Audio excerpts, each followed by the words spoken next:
Hi, my name is Paul, owner of All Things Sewer and Drain Care. You can look up our website at allthingsdrain.com. We got called out here last night because a customer had a main sewer issue that just kept backing up over and over and over again. Decided that he wanted to find out what was going on inside the line, so we jetted it, camera inspected it, and we actually found a piece in the line connected something called Orangeburg. Now, Orangeburg is if you were to take a toilet paper roll after it's all empty and you just kept on looping it together and put tar in it, it's pretty much what Orangeburg is. And anytime you go to dig up Orangeburg and replace it, you want to get the section that is all Orangeburg connected to the cast iron or the PVC or whatever it may be.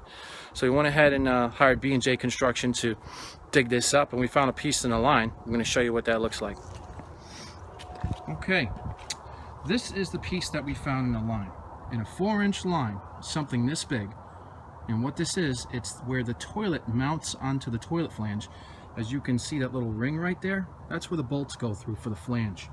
Now, an object this big will definitely cause consisting issues.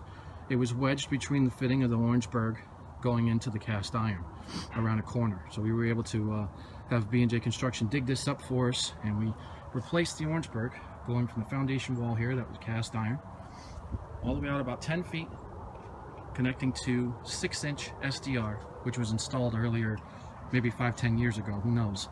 But it's all completely clean now. Everything is good to go. I want to thank you for watching our video, and you can look us up at allthingsdrain.com.